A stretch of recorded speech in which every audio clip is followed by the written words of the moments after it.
시청자 여러분 안녕하십니까? VOA 모닝뉴스 시작합니다. 한국의 윤석열 대통령이 새해 들어 지속적으로 탄도미사일 등을 발사하고 있는 북한 정권에 대해 핵선제 사용을 법제화한 비이성적 집단이라고 비판하면서 오는 4월 국회의원 총선을 겨냥한 북한의 도발 가능성을 경고했습니다. 그러면서 국토 방위와 국민 안전, 자유민주주의 가치 수호를 위해 민관군 또 경이 협력하는 총력 안보 태세의 중요성을 강조했습니다. 김영건 기자가 보도합니다. 한국의 윤석열 대통령이 청와대 영빈관에서 열린 제57차 중앙통합방위회의를 주재하면서 잇따르는 북한 정권의 도발에 대한 분명한 입장을 다시 밝혔습니다. 윤 대통령은 북한 정권에 대해 전 세계에서 유일하게 핵 선제 사용을 법제화한 비이성적 집단이라고 비판하고 이어 북러 무기 거래 문제도 지적했습니다. 북한 정권은 오로지 세습 전체주의 정권 유지를 위해 물불을 가리지 않고 있습니다. 최근에는 러시아와 무기 거래를 하며 국제법과 유엔 안보리 결의를 대놓고 노골적으로 무시하고 있습니다.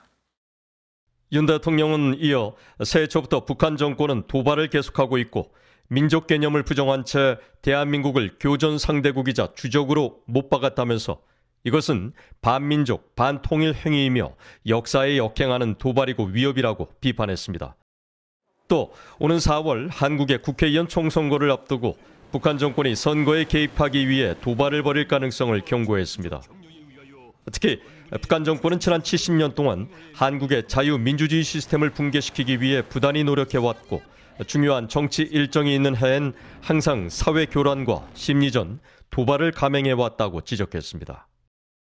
올해도 접경지 도발, 무인기 침투, 가짜뉴스, 사이버 공격, 후방 교란 등 선거 개입을 위한 여러 도발이 예상되고 있습니다. 해외의 안보 전문가들도 북한의 도발 가능성이 높다고 진단하고 있습니다.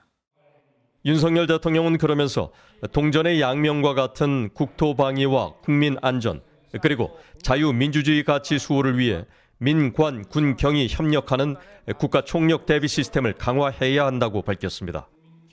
앞서 김정은 북한 국무위원장은 지난해 말 노동당 전원회의에서 남북 관계를 동족이 아닌 적대적 교전국 관계로 규정하고 한국을 주적으로 지칭하면서 완전 초토화 등의 발언으로 위협했습니다.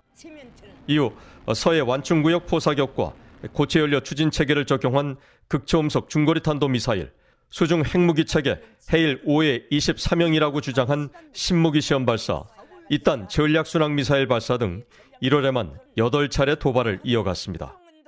한국의 전문가들은 김정은 정권이 총선을 겨냥한 도발을 이어가면서도 자신들의 행동이 방어적이고 정당한 행동임을 강변하는 행태를 지속할 것으로 전망했습니다.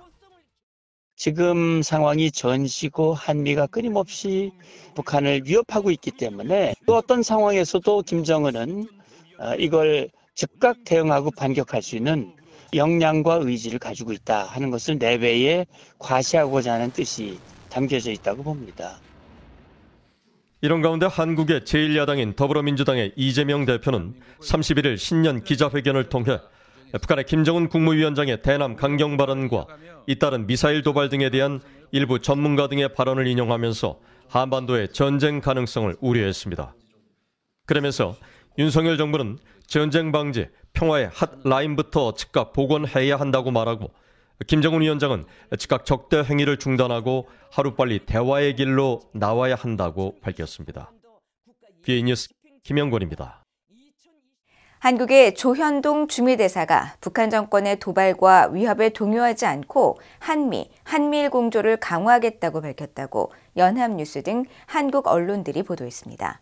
보도에 따르면 조 대사는 30일 워싱턴 DC에서 열린 한국 특파원 간담회에서 이같이 말하고 윤석열 대통령이 강조했듯 김정은 정권의 도발에 절대로 동요하거나 굴복하지 않을 것이라고 밝혔습니다. 또 조 대사는 북한 정권의 도발은 한미 대응 태세와 한미일 공조 강화로 귀결될 뿐이라는 것을 더 잘 인식시킬 것이며 북한이 대화로 복귀할 수 있는 전략적 환경 조성과 한미 확장 억제 실행력 제고를 위해 노력하고 확장 억제 가이드라인을 완성할 예정이라고 설명했습니다. 미국의 영김 하원 의원이 북한 당국이 한국 드라마를 시청한 16살 청소년들에게 12년의 노동 교화형을 선고했다는 최근 소식에 대해 충격적이라면서 북한 정권을 비판했습니다. 공화당 소속의 한국계인 영김 의원은 31일 VOA에 한국 드라마를 시청했다는 이유만으로 체포된 두 청소년의 영상은 북한 정권의 강압과 통제 아래서의 삶이 얼마나 억압적인지를 보여주는 충격적이고 안타까운 장면이라고 밝혔습니다. 그러면서 이런 행태는 권위주의 체제에 갇힌 자유를 사랑하는 주민들을 지원하는 게 왜 중요한지를 여실히 보여준다고 강조했습니다. 앞서 한국의 샌디 연구소는 최근 평양의 16살 소년들이 한국 드라마를 시청하고 유포했다는 이유로 지난 2022년에 12년의 노동교화형을 선고받는 영상을 입수해 자체 유튜브 채널과 영국 BBC 방송을 통해 공개했었습니다. 앞서 국무부 대변인도 30일 관련 소식에 대한 VOA의 논평 요청에 우리는 단순히 텔레비전 프로그램을 시청했다는 이유로 이 아이들에게 가해진 처벌의 심각성에 대한 소식에 깊은 우려를 표한다고 말했습니다. 한국의 김영호 통일부 장관이 최근 북한의 핵무기를 동원한 영토 평정 언급 등 위협 발언과 미사일 도발에 대해 한국 사회를 균열하기 위한 정치 도발 행위라고 비판했습니다. 김 장관은 31일 서울 용산의 한 영화관에서 열린 청년들과 함께하는 다큐 영화 비욘드 유토피아 상영회에서 인사말을 통해 이같이 말했다고 문화일보와 연합뉴스 등 한국 언론들이 전했습니다. 보도에 따르면 김 장관은 언론 보도에 의하면 최근 국회에서 열린 토론회에서 평화를 위해서라면 북한의 전쟁관도 수용한다고 하고 심지어 북한의 전쟁은 정의의 전쟁관이라고 두둔하며 북한의 무력 통일 결심에 우리도 그 방향으로 맞춰야 한다는 등의 주장이 제기됐다고 지적하면서 이것은 북한 정권의 선전선동에 호응하고 북한의 의도에 전적으로 동조하는 황당한 행태라고 비판했습니다. 이어 우리 국민과 정부는 하나가 돼 북한의 실체를 올바로 인식하고 북한 정권의 기만 전술과 선동을 물리쳐 나가야 할 것이라면서 북한의 김씨 정권이 어떠한 기만 전술을 펴더라도 대한민국 정부는 자유민주주의에 입각한 한반도 통일을 추진해 나간다는 입장을 다시 한번 강조한다고 밝혔습니다. 앞서 한국의 무소속 윤미향 국회의원실이 지난 24일 국회의원 회관에서 국가보안법 7조 폐지 운동 시민연대 등 20곳에 이르는 시민단체와 공동 주최한 남북관계 근본 변화와 한반도 위기 평화의 해법 모색 어떻게 할 것인가라는 제목의 토론회에서 북한의 전쟁은 정의의 전쟁관이라는 등의 발언이 나왔었다고 조선일보 등 한국 언론들이 보도했습니다. 북한이 4년여 만에 평양에서 일본과 축구 국가대표 경기를 치릅니다.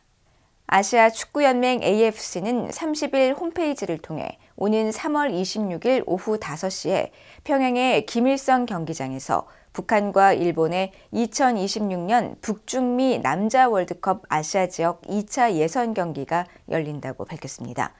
2026년 북중미 월드컵 축구대회는 미국과 캐나다, 멕시코 3국이 16개 도시에서 공동으로 개최하며 참가국은 기존 32개국에서 48개국으로 늘었습니다. 한편 북한은 다음 달 24일에는 파리올림픽 여자축구 최종 예선 1차전 경기를 역시 평양에서 일본과 치를 예정입니다. 이상으로 VOA 모닝뉴스를 모두 마칩니다. 시청해주신 여러분 고맙습니다.